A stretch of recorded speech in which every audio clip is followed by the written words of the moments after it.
What is up, runners?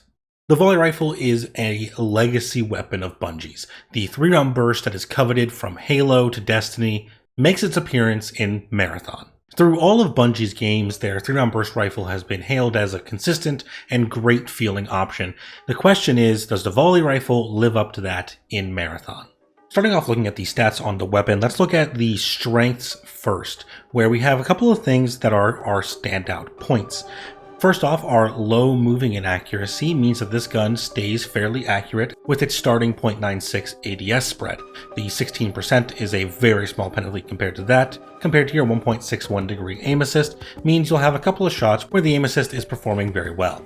With that, we have actually fantastic handling stats, especially for a precision rifle with an equip speed under 1 second and an ADS speed in 0.4 seconds. Then probably the most important thing that actually contributes to this feeling so consistent as it is this 14.8 body shot damage paired with one of the lowest headshot multipliers in the game. 1.4 is very, very low for almost every weapon in the game, and this is actually kind of a benefit. Because of this low headshot multiplier, your body shot damage is actually quite forgiving at the RPM that you shoot at, which is not quite 900, we're probably closer to a 700 or an 800, but if I show you the damage numbers, you'll see that maybe if you're hitting all headshots, you'll shave off one burst off a kill, but even if you're hitting all body shots, you actually have a very competitive body shot kill.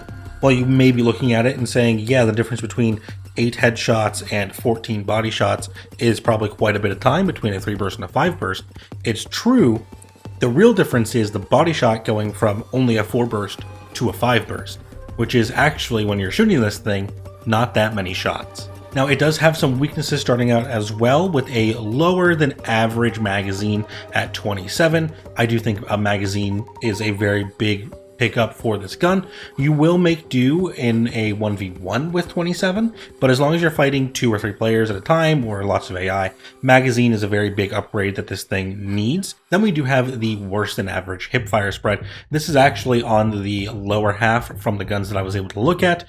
Things like the Overrun are maybe a little worse, but almost every SMG, assault rifle, and even some of the precision rifles like the Hardline have better hipfire spread. So starting out, you don't really want to be hip firing this that much. If you do get a little bit of buffs to the hip fire spread, you can make that work as long as you can get under this 1.61 aim assist cone. However, it's going to be a bit of a tall order for that, and that is a weak point. Finally, the last big weakness that we should be talking about is that this gun is indeed a burst fire.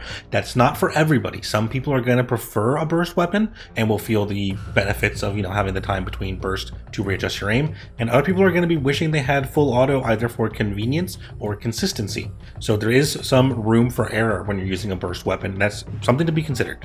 Now, with this mostly middle-of-the-road stat spread, we're looking at a very flexible weapon, capable of fighting at close or far ranges, with some investment one way or the other. This can actually pair very well with almost any MIPS weapon, whether that be a shotgun, a sniper, or anything in between, and you can also run this on its own, and it will perform very well. You're going to want to be going for slightly different stat spreads depending on that, but it can be your long-range option for a shotgun build, or your close-range option for a sniper build. In terms of recommended mods, if you're using a shotgun with this and you want to have a long-range weapon, definitely prioritize the range first, and then reduce your ADS spread. While you are starting at 48 meters, you can take this very quickly up to something like 70 meters, with a couple of attachments focusing on that range. Once you have that range, the burst nature of the weapon is going to make dueling snipers a bit easier, as the triple hit will provide a lot of flinch. Then, if you are using a sniper and you want to be using this at close range, I would prioritize aim assist above anything else. Getting your aim assist up makes fighting in close quarters a lot easier. Like I said, if you want to reduce that hipfire spread, you can go for it, but the innate zoom on this is pretty low at 1.4, so I'm pretty comfortable using this even at point blank while ADSing, and that should not be too big of a concern. Paired with the fact that we know body shots are pretty forgiving on this weapon, even the bad hipfire spread can be made up for with body shots. Finally, if this is your only weapon, I'd go for at least 50 meters of range, then go into the aim assist just to keep focused on how consistent the gun can be. Even at those longer ranges when you are losing damage, if you're able to consistently land shots, this will still perform well, even with a bit of a middling range issue.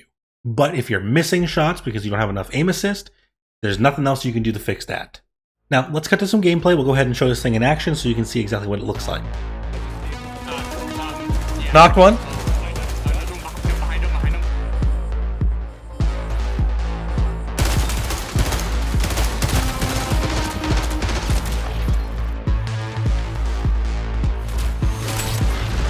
Oh, right here. Oh, okay, I see where they're at now. God damn it. Fucking love the twin. Oh, sh! I down a second one.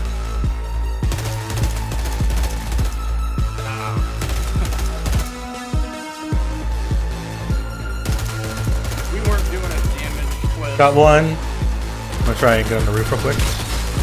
Fuck, they're gonna get the res off. I'm rushing to you. All three are up here. I hacked him. Fuck, dude, I traded, but I didn't trade. So it's fuck. Alright, I'm crawling inside here, so we can res safely. Got second one. Be careful, there's one more.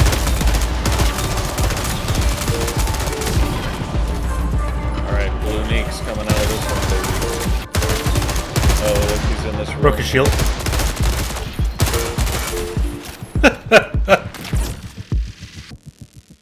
So for a final verdict, is this gun worth using?